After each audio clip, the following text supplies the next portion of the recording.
Quest 2, or more specifically, this thing.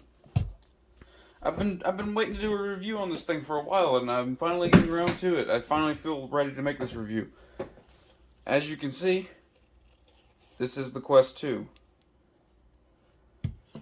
So, we're just going to talk about what its hardware is and all kinds of stuff. We're going to talk about features a little later, but we're going to talk about hardware for right now.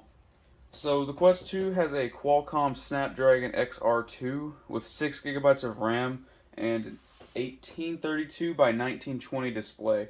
Now, that doesn't seem like a lot, but pixels in this thing, it doesn't. The screen door effect, I barely notice. It is there, but it's barely there. It's really, really hard to notice. That's about all the specs for this thing. Now, the IPD, some people have complained about it. I have never had a problem with it, but let me show you the IPD right here. As you can see, it says 2 right there.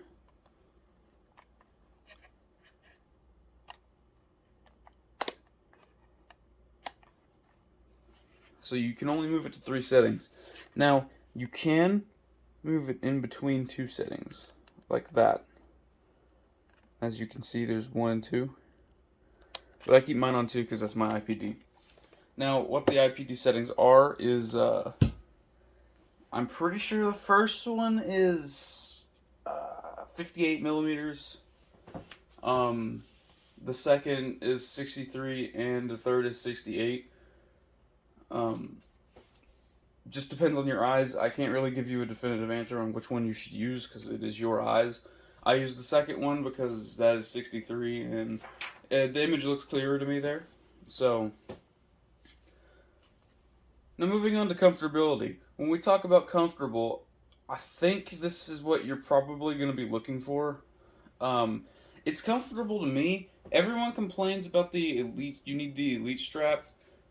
My thing about the Elite strap is if you're not going to be playing this for hours on end, like I had to do as a reviewer to review this product, don't get the Elite strap. It's quite a bit of money, and you can find alternatives. Now, that I would do that, I can't tell you because I really like the Elite strap as well. The Elite strap is definitely one of my favorite extras that you can buy for the Oculus Quest 2.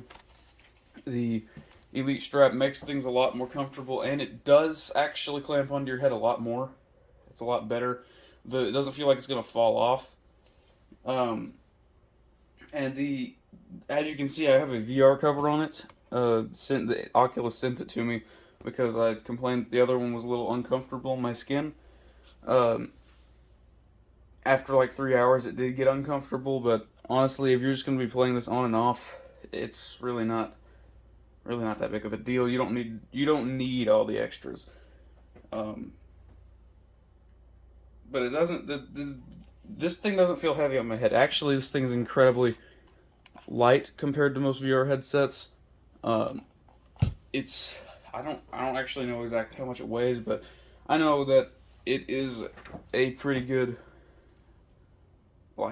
amount that's not gonna make you feel different in any different ways or anything like that.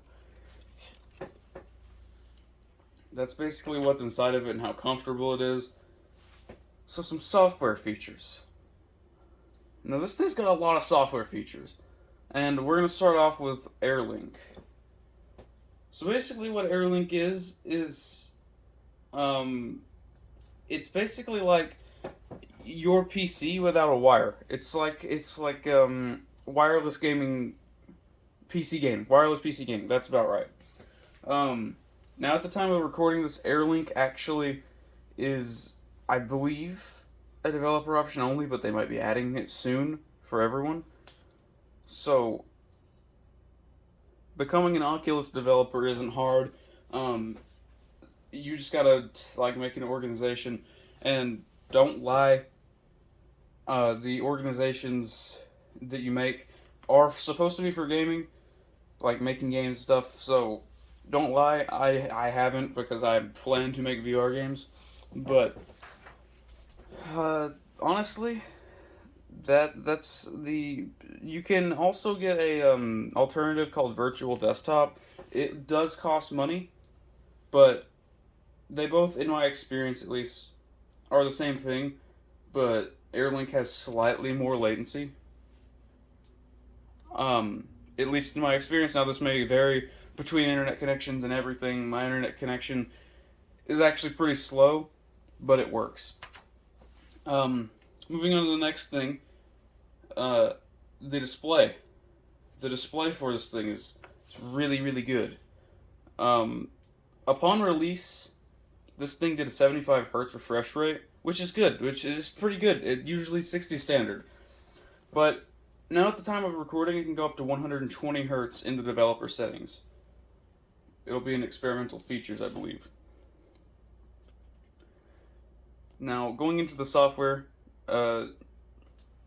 it's the softwares you'll need. Obviously, you're going to need the Oculus app for your PC if you're going to be using PC gaming much. And one I would strongly recommend getting is SideQuest. What SideQuest is basically, it's like Oculus App Lab, except it's stuff that never made it to App Lab or Oculus or anything like that. It's all kinds of new games, and most of them are free. Some of them are paid, but most of them are free. I would really recommend checking it out. They are really, really good service. You can, with the SideQuest app, you can upload custom code, and you can mess with headset settings. But remember, any permanent damage done is caused by you, so don't do anything that you think might hurt your Quest. That's basically this VR headset in a nutshell. It's a really good buy if you want VR at a cheap price and you don't mind Facebook.